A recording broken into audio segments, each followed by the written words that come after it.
Dar, anak buahmu dar. Kondo lembur ora gelem malah keplek.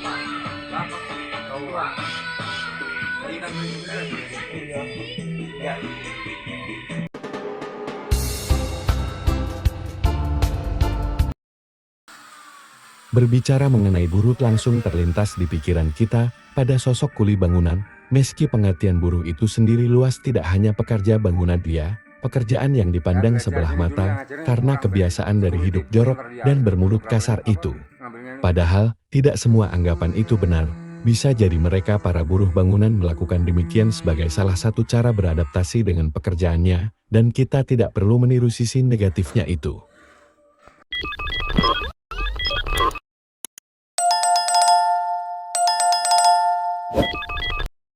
Dalam pandangan sebagian orang buruh atau kuli bangunan memang pekerjaan rendahan atau pilihan profesi terakhir bagi mereka yang tidak berpendidikan tinggi atau berketerampilan khusus. Karena untuk menjadi kuli bangunan tidaklah memerlukan ijazah dan keahlian khusus, cukup bermodalkan fisik yang kuat.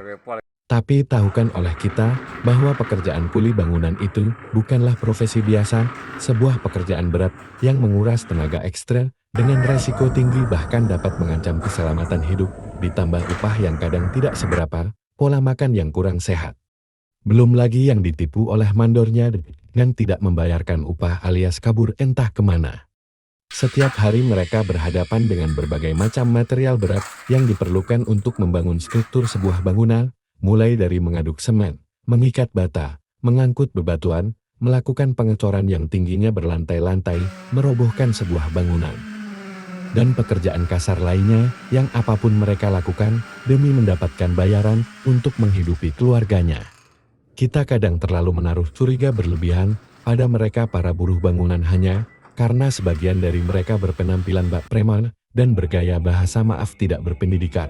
Saya sangat prihatin pada orang-orang yang menilai buku dari sampulnya. Malahan ada yang tidak tanggung-tanggung dalam melabeli mantan pelaku kriminal. Bagi mereka yang memiliki tato di tubuhnya, seharusnya kita juga harus tahu latar belakang mereka, kenapa harus sampai bekerja kasar, memilih profesi demikian, agar tidak mudah dalam memberi penilaian buruk. Kalau dipikir-pikir kita sudah berlaku tidak adil bagi mereka yang telah berperan penting dalam kehidupan kita. Lihatlah bangunan yang menjulang tinggi dan gedung yang bertingkat mewah, itu semua berkat jasa mereka para buruh bangunan. Sudah selayaknya kita merubah pola pikir tidak sehat demikian, memandang rendah pada profesi yang amat mulia. Mereka juga adalah manusia sama seperti kita, bagian dari sebuah keluarga, yang mau tidak mau suka tidak suka mereka harus banting tulang bekerja apa saja untuk mencukupi kebutuhan hidup. Dan kita harus menghormatinya. Kalau saja mereka mendapatkan kesempatan bekerja di tempat yang lebih nyaman, tentu mereka tidak akan mengambil pekerjaan yang super melelahkan itu. Dari uraian di atas, kita bisa tahu bagaimana berat perjuangan seorang kuli bangunan dalam pekerjaan dan dalam memenuhi kebutuhan hidup keluarganya, serta sumber daya manusianya yang penuh keterbatasan. Di sini saya akan membahas secara khusus sisi buruk kuli bangunan dari kebiasaan dalam bekerja dan di luar jam kerja. Sisi buruk itu diantaranya adalah 1. Tidak amanah dalam bekerja. Sebagai kuli bangunan, mereka melakukan beberapa tindakan curang yang kerap dilakukan demi keuntungan pribadi. Tindakan curang ini merugikan banyak pihak, terutama pemberi kerja. Mungkin sudah banyak yang mengetahui beberapa tindakan curang tidak amanah ini, tapi ada juga yang belum. Ketika membangun rumah kelak, kuli yang tidak amanah nyata ada dan banyak di Indonesia. Jam kerja kuli bangunan lebih pendek dari semestinya. Tidak berbeda dengan pekerjaan full time di bidang lain. Hitungan upah kuli bangunan adalah 8-9 jam kerja dalam sehari. Sehingga jam kerjanya mungkin hanya 6-7 jam saja. Pekerjaan sengaja molor agar terus digaji. Tindakan curang yang satu ini, saya kira sudah nggak asing lagi. Sudah banyak yang menjadi korbannya. Banyak kuli nggak amanah yang sengaja mengerjakan proyeknya lebih lama agar terus bekerja dan digaji. Kalau suatu proyek dengan cepat dikerjakan, mereka harus mencari proyek lain yang tak pasti kapan. Hasil yang mengecewakan. Hasil yang mengecewakan kerap dialami oleh pemberi kerja dengan sistem borongan. Artinya, pemberi kerja menyewa kuli untuk mengerjakan proyek dalam jangka waktu tertentu. Sebenarnya tujuan sistem borongan ini baik, yaitu supaya kuli tidak molor dalam pengerjaannya. Sayangnya, kuli bangunan dengan sistem borongan kerap kali tidak maksimal dalam pengerjaannya. Ujung-ujungan pemilik proyek harus menelan dana lagi untuk memperbaiki yang kurang. Material bangunan di mat oknum kuli bangunan.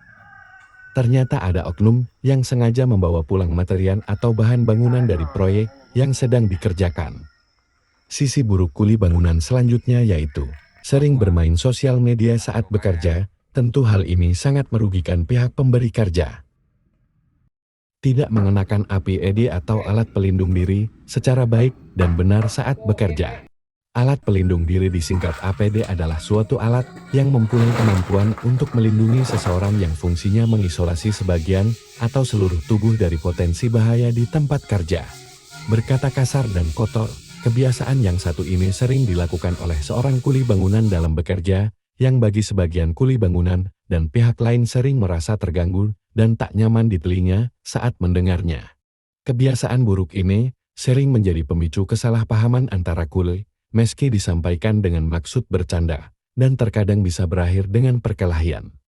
Melupakan ibadah kepada Tuhannya, meski ini adalah suatu urusan pribadi. Namun inilah sisi buruk, yang paling buruk dari seorang pekerja, yang tak bisa menempatkan ibadah ritual keagamaan di atas kerja.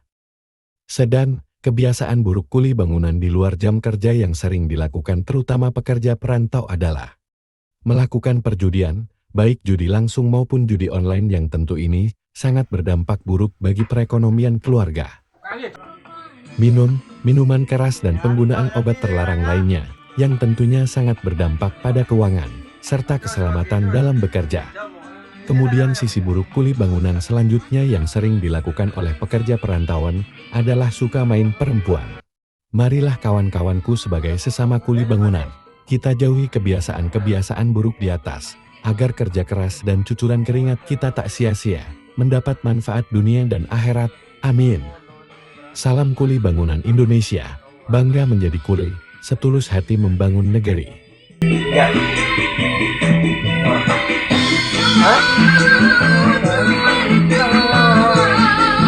Restoran Lord,